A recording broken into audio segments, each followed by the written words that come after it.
You know, some like to say that size is not important. It's what you do with what you have that matters.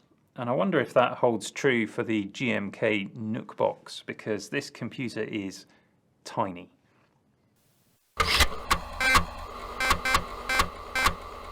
GMK sent me this rather cool Ultra Mini PC for review, and as always, I only accept it on the basis that I retain editorial control and I'm free to give an honest opinion. And we're actually going to be giving away this sweet little PC. So keep watching and I'll tell you how you can be in with a chance of winning.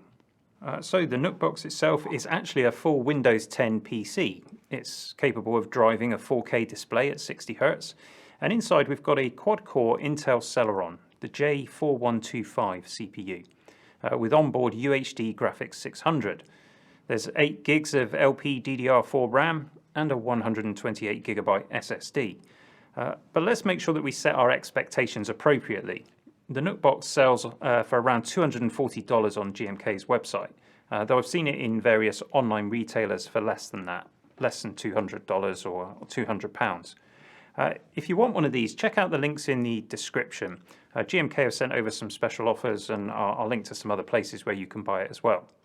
And there are options with 256 gigs and 512 gigs of storage, although RAM is always at 8 gigabytes because that's the maximum limit for the CPU in here. The price, of course, is hugely relevant to this review because at this price point you just can't expect stellar performance. That said, I was pleasantly surprised with what the Nookbox can do. So let's take a look at the unit itself, then we'll talk about benchmarks and user experience. The case here is made from aluminium, apart from the plastic fan housing on the top. The front has this discrete Intel Inside logo. You've got the power button and a small blue LED, which isn't too bright. Quite often those blue LEDs are really bright and really distracting, not in this case. To the side we've got a micro SD card slot and a 3.5mm headphone and microphone jack. To the rear we've got a USB Type-C charging port. Now to be clear, this port is only for charging, and sadly it also doesn't work as a USB port. In fact, it also doesn't work with any of my standard USB-C chargers. So you've got to use this thing, the charger that came with the unit. Now, I'm not a fan of this approach. I think if you're going to use a Type-C port, you should make it a compliant Type-C port. So please, GMK, let's have some proper USB-C on this thing. We then have two USB 3.0 Type-A ports and then an HDMI port, which is oddly labeled as HD. Though, as I said, it does run at 4K resolution without any problems. Overall, it feels like a really nice quality item. And considering the size and the price that you pay for this, the I/O options are pretty excellent. It is a shame that this isn't a proper USB Type-C port. But for the type of work that someone is likely to do with a sub $200 PC, I think it's fine.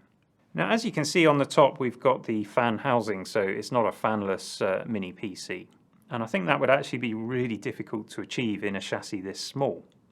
I do have a fanless mini PC here, which I'll be reviewing soon on the channel. So by way of comparison, you can see how much smaller the GMK unit is. And this larger unit, although it's fanless, it has a slower CPU in it. So having the fan in the design means you're getting better performance in this tiny footprint. There's a trade-off to that though, and that's fan noise. And the GMK on their website described this as being whisper quiet, but that's not really my experience.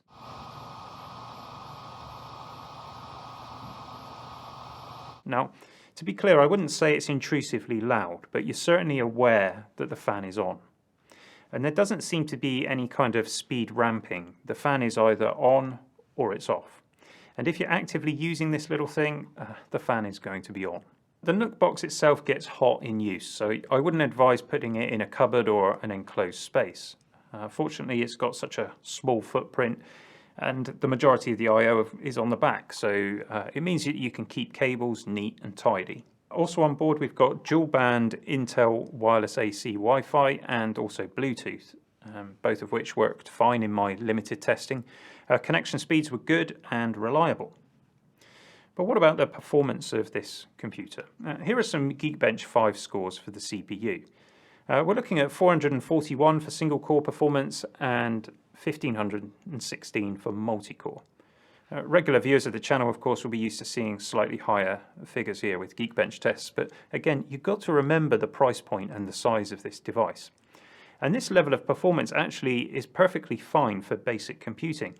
Browsing the web, no problem at all. You can run Microsoft Office apps without any trouble. I actually loaded up a complex spreadsheet in Excel online with the Edge browser just to see what the experience would be like.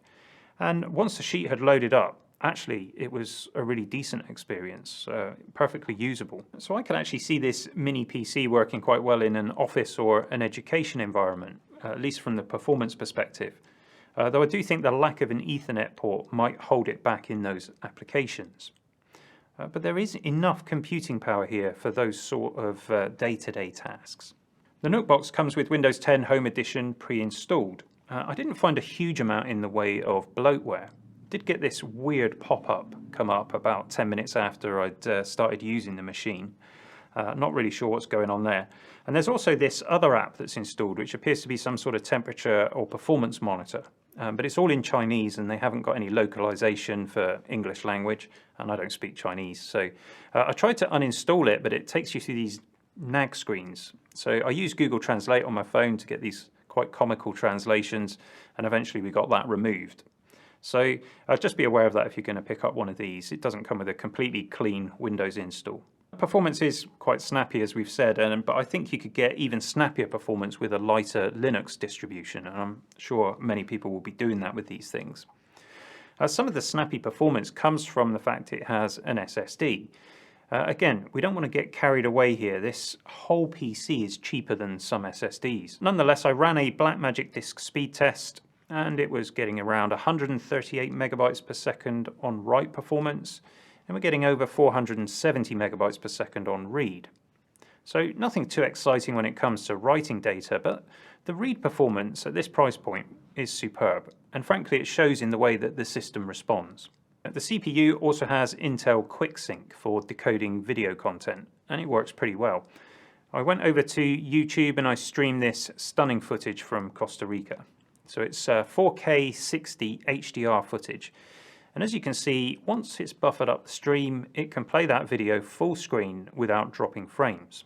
You will notice that it's downscaling the viewport, and YouTube tends to do this to optimize the network and playback performance. So I couldn't get it to play the 4K pixel for pixel.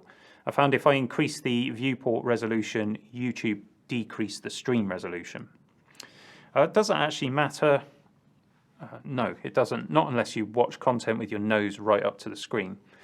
It looks absolutely fantastic, and it's playing this 4K 60 frames per second footage without dropping frames at a much higher resolution than Full HD. You do get the sense though that we're at the limit of the capabilities of this mini PC though. The moment that I move the mouse here to interact with the video, you can see that it starts dropping frames pretty badly. Still, it's amazing performance at this price point. When it comes to general graphics performance, obviously this thing is never going to play AAA titles. Intel's UHD 600 graphics are pretty weak. Here's the Geekbench 5 OpenCL score. I got it to score 1611, and I think that's actually pretty good for UHD 600. And I suspect that may be as a result of the active cooling. Let's just put that score into context with some GPUs that offer similar performance, and that may help you just to see where it's at. Now, I don't have anything lightweight enough in my games collection to run on this particular PC, but I don't think that this is the target market, which brings me neatly into who is this mini PC for. I think it could serve quite nicely as a media PC, but then there are better solutions out there for that. Like this fanless option that I referred to earlier, which actually mounts to the back of your TV on the VESA mount. And it has Ethernet and a remote control. The fan noise that this produces, whilst it's not massively excessive, might be a little intrusive if you're watching something quiet. We did mention education and office environments, and I could see that working, though I think IT departments probably wouldn't be too keen on needing to use USB Ethernet dongles. And in an education environment, given the size of this, you'd want to be able to secure the units. I've noticed there are two small screw holes on the base here, so perhaps there are solutions for that. I think it would make a pretty good lightweight home computer if you're on a budget or if you're tight on space and you don't want a laptop.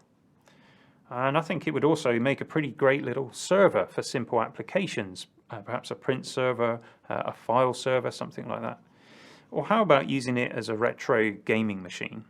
The CPU and GPU on board will be more than powerful enough to run older games and emulation software. Of course, you've got the Bluetooth support, so you can have a modern game controller with it.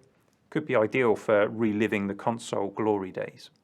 This computer might also work for some slightly less retro gaming. I mean, if we roll the clock back to, say, 2014, you'd have to pay quite a bit of money to get this level of performance. So if your older games are compatible with the latest version of Windows 10, this little box should be capable of running them. I actually think it's pretty astonishing that you can get this much computing power.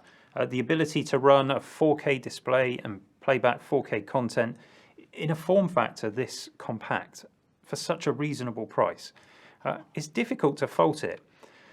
Yes, the fan noise might irritate some, but that's the price that you pay for getting the most out of these components. And the non-standard use of the Type-C port is a bit of a fail from my perspective. But overall, I think this is a good product. It seems to be available at a good price. Again, check out the description for some deals. But if you prefer to get one of these for absolutely nothing, then this very one is up for grabs. So to be in with a chance of winning, we'd like you to give us a little bit of help getting moving with our social media. I've not been very good at posting on Instagram and Twitter over the last couple of years. So if you could subscribe to the channel here, I mean, why wouldn't you? And then follow us on Instagram or Twitter, or both. The handles are up on the screen. And what we want you to do is to post a picture or a tweet with the hashtag ConstantGeekery and just tell us what you would do with the GMK NUC box. And what we'll do is we'll shortlist the most creative ideas and we'll pick a winner in a few weeks' time on our weekly podcast. If you're not familiar with the podcast channel, you can find that at youtube.com/theconstantgeekerypodcast. And it's as simple as that. Within reason, I'll post this anywhere in the world, provided it's not crazy expensive to do it. And I'll mark it as a gift, but you will be responsible for any customs charges or import duties. And that's all for this video. Hope you enjoyed it. Thanks in advance for all of your subs, thumbs and shares. And I'll see you again soon for some more geekery.